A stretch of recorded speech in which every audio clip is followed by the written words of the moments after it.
PM Gatishakti योजना को लागू हुए आज 3 साल पूरे हो गए हैं। देश के ढांचागत विकास को रफ्तार देने और जमीनी जो समस्याएं हैं उसको तकनीक के साथ दूर करने के उद्देश्य से ये योजना शुरू की गई थी।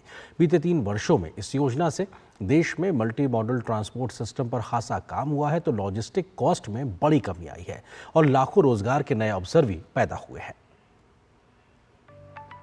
पीएम गति शक्ति के 3 साल पूरे होने के मौके पर प्रधानमंत्री नरेंद्र मोदी ने दिल्ली स्थित भारत मंडपम के पीएम गति शक्ति अनुभूति केंद्र का औचक भ्रमण किया। पीएम मोदी ने अनुभूति केंद्र में योजना की उपलब्धियों को देखा तो बीते 3 वर्षों में इस योजना के तहत किए गए कामों पर भी खुशी जाहिर की। प्रधानमंत्री मोदी ने इस मौके पर कहा कि विकसित भारत के संकल्प को पूरा करने में पीएम गति शक्ति बड़ा रोल अदा कर रही है।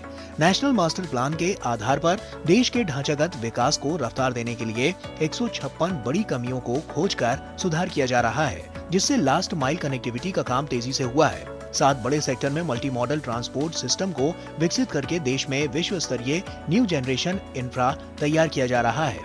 पीएम मोदी ने भारत मंडपम में ODOP अनुभूति केंद्र का भी दौरा किया और वोकल फॉर लोकल के लिए किए जा रहे प्रयासों पर भी खुशी जाहिर की। 3 साल पहले 15 अगस्त 2021 को प्रधानमंत्री नरेंद्र मोदी ने पीएम गति शक्ति राष्ट्रीय मास्टर प्लान का ऐलान किया था। इस योजना के 3 साल पूरे होने पर प्रधानमंत्री मोदी ने इस मास्टर प्लान की सराहना की। केंद्रीय वाणिज्य एवं उद्योग मंत्री पीयूष गोयल सहित विभिन्न केंद्रीय मंत्रियों और कई राज्यों के मुख्यमंत्रियों ने भी पीएम गति शक्ति योजना के 3 साल पूरे होने पर जमकर सराहना की। गौरतलब है कि पीएम गति शक्ति योजना देश के बुनियादी ढांचे को बेहतर बनाने के उद्देश्य से शुरू की गई है। इसके जरिए देश में विश्व स्तरीय बुनियादी ढांचा तैयार करने की कोशिश की जा रही है, तो कनेक्टिविटी में सुधार करना, आर्थिक विकास को बढ़ावा देना और नागरिकों के जीवन की गुणवत्ता में सुधार करना इसका मुख्य उद्देश्य है। पीएम गति शक्ति मल्टी मॉडल कनेक्टिविटी 16 करोड़ रुपए का नेशनल मास्टर प्लान है।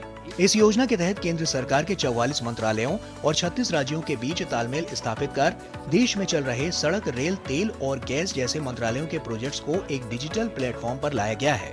इससे काम में तेजी आई है और लागत भी कम हुई है। इससे देश के इंफ्रास्ट्रक्चर विकास के साथ साथ देश में लाखों युवाओं को रोजगार भी मिल रहा है। Bureau report, DD news. और यहाँ पर एक छोटे से ब्रेक के लिए